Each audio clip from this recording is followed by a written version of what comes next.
Hello friends, ఇప్పుడే బ్రహ్మ ఆనందం cinema చూసేసి వస్తున్నాం అనమాట. సినిమా ఎలా ఉందో చెప్పాలంటే ఇది ఒక చక్కని మందు, అంటే ఒక చక్కని మెడిసిన్ అని చెప్పాలన్నమాట. మీలో ఎవరన్నా చాలా రోజుల నుంచి నిద్ర రావట్లేదు లేదా స్లీప్లెస్నెస్ వల్ల టయర్డ్గా ఉందంటే చెప్తున్నా కదా, అర్జెంటుగా టికెట్ బుక్ చేసుకొని ఈ సినిమాకి వెళ్ళిపోండి అంతే. అసలు ఏదో ఇన్సామ్నియాకి మెడిసిన్ కనిపెడదాం అన్నట్టు రీసెర్చ్ చేసి మరీ ఈ సినిమా తీశారేమో అన్నంత నిద్ర వస్తుంది అనమాట ఈ సినిమా. పొరపాటున మీరు కనుక other side of the coin ఉండి మీకు ఒకవేళ సినిమా చూస్తుంటే నిద్ర రాదు అంటే కనుక మీ బాధ ఇంకా వర్ణనాతీతం. నేను చెప్పలేను అంతే. సింప్లీ గో అండ్ గో అంతే, ఫండగో. యాక్చువల్లీ వాళ్ళు 2 సినిమాలు రిలీజ్ అవుతున్నాయి, సారీ 3 సినిమాలు రిలీజ్ అవుతున్నాయి అనమాట. ఒకటి లైలా, ఇంకొకటి బ్రహ్మానందం, ఇంకొకటి ఈ క్యాప్టెన్ అమెరికా ఇంగ్లీష్ మూవీ ఒకటి రిలీజ్ అవుతుంది. లైలా ట్రైలర్ చూశాక ప్రాబబ్లీ ఇదొక రొట్ట కమర్షియల్ మూవీ లాగా ఉంది, దీనికన్నా బ్రహ్మానందం కొంచెం డిఫరెంట్గా ఉంది, దీనికి వెళ్దాంలే అని అనుకున్నాము. లేదా ఒకవేళ పొరపాటున ఫ్రెండ్స్ ఏమో క్యాప్టెన్ అమెరికాకి బుక్ చేసుకున్నారు ఆల్రెడీ, వాళ్ళతో కలిసి క్యాప్టెన్ అమెరికాకి వెళ్దామా అనుకున్నాము. బట్ ఫైనల్లీ అందరినీ వాళ్ళని క్యాప్టెన్ అమెరికా క్యాన్సిల్ చేయించి అందరం కలిసి బ్రహ్మానందం మూవీకి వెళ్ళాం అనమాట. జరిగింది, మాకు జరగాల్సిందే జరిగింది. డిఫరెంట్గానే ఉంది, కానీ ఇంత డిఫరెంట్గా నేనైతే ఎక్స్పెక్ట్ చేయలేదు మూవీ. మీరు వ్యాలంటైన్స్ డేకి ఇదేదో అనుకోకుండా రిలీజ్ అవుతుందేమో అనుకుంటారేమో. కాదు, చాలా పగడ్బందీగా ప్లాన్ చేసి వ్యాలంటైన్స్ డేకి ఒక చూడముచ్చట లవ్ స్టోరీ రిలీజ్ చేశారనమాట. ఇదో రోమియో జూలియట్ మాదిరి ఒక గొప్ప లవ్ స్టోరీ చూస్తారనమాట ఈరోజు మీరు థియేటర్కి వెళ్ళాక. Today we are going to discuss about a గొప్ప love story, Romeo and Juliet. ఇప్పుడు మనం మూవీ గురించి డీటెయిల్డ్గా మాట్లాడుకుందాం, చాలా డీటెయిల్డ్గా మాట్లాడుకుందాం. మూవీ స్టార్ట్ అయిన 10 మినిట్స్కే మాకు అర్థమైంది, ఓకే ఇది చాలా స్లో మూవీ అని చెప్పి. అంటే ట్రైలర్ చూసినప్పుడు అనుకున్నాం, but we didn't expect that this movie is this much slow అని చెప్పి. కానీ మూవీ చూసాక అర్థమైంది, okay this is very slow movie అని. ఓకే మూవీ స్టార్ట్ అయింది, చూస్తున్నాం. హీరో చాలా తాపత్రయపడుతుంటాడు కెరీర్లో సక్సెస్ అవ్వాలని చెప్పి. పాపము ఓకే హీరో ఏదో తాపత్రయపడుతున్నారు, ఏదో జరగబోతుంది, ఏదో డెప్త్కి వెళ్ళబోతుంది అని వెయిట్ చేసాం.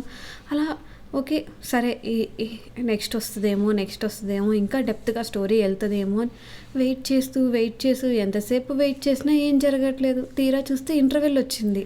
అరే ఏంట్రా ఇంత వెయిట్ చేస్తే ఇంటర్వెల్ వచ్చింది, ఇదే పెద్ద ట్విస్ట్లో ఉంది హీరోకి చరిత్రలో అన్నట్టు అనిపించింది అనమాట.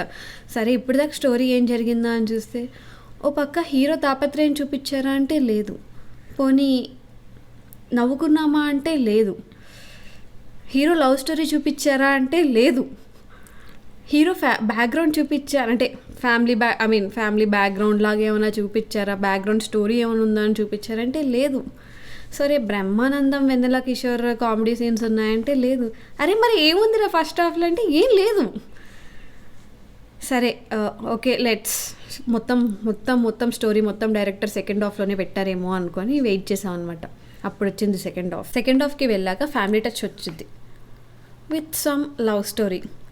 Okay family touch with love story wow అని అనుకునేలోపు ఈ లవ్ స్టోరీ ఏమన్నా బాగుంటుందా అంటే, ఈ లవ్ స్టోరీ బాగుంటుందన్నా, నిజంగా బాగుంటుంది, అలాగే ఉంటుంది లవ్ స్టోరీ. సరే ఓకే మాకు తెలుసు this is very very bad day, మా బ్యాడ్ లక్, మేము మూవీకి వచ్చాం సరే అని కంటిన్యూ చేస్తుంటే మూవీని ఇంకా లవ్ స్టోరీ గురించే డెప్త్కి వెళ్ళిపోతుంటారు. ఓకే చాలు, ఈ లవ్ స్టోరీ మాకు వద్దు.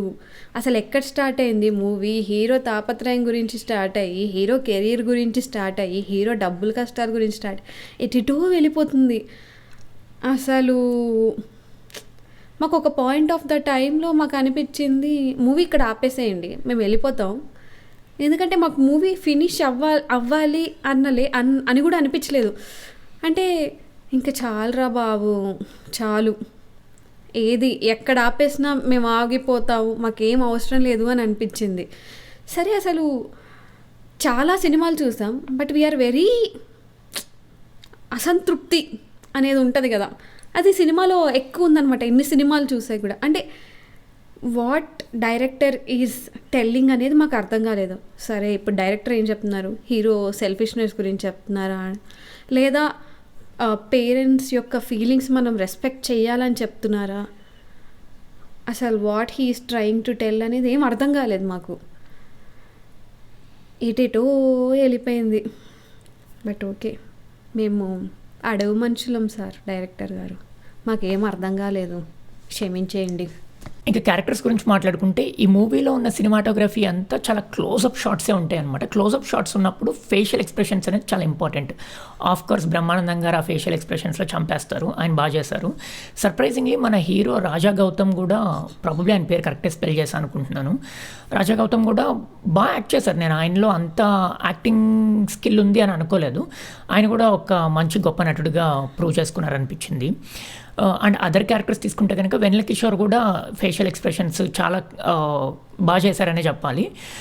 రాజీవ్ కనకాల రోల్ కూడా ఉంటుంది దీంట్లో, కొంచెం లెంగ్తీ రోలే అండ్ బతికే ఉంటారు. ఆఫ్ కోర్స్ ఎక్కువ లెంగ్తీ రోలే ఇచ్చారు, ఆయన కూడా బాగా చేశారని చెప్పాలి. వాట్ ఎవర్, అన్ని క్యారెక్టర్స్ అయితే బాగా చేశారు, బాగా యాక్ట్ చేశారు.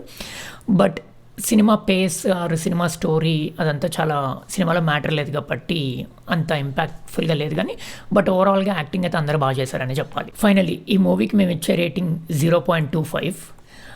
ఒకే ఒక్క రిక్వెస్ట్ నాదైతే, అంటే ఈ రిక్వెస్ట్లో 3 ఉన్నాయి అనుకోండి. ఒకటి, మెయిన్గా రెక్లైనర్ సీట్స్ బుక్ చేసుకోండి. ఇంకొకటి, కోక్ ఆర్ కాఫీని కొంచెం అవాయిడ్ చేయండి.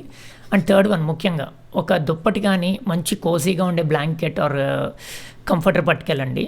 ఈ 3 పట్టుకెళ్తే కనుక కంఫర్టబుల్గా చాలా లీజర్గా మీరు ఫినిష్ చేసేయగలుగుతారు మూవీ.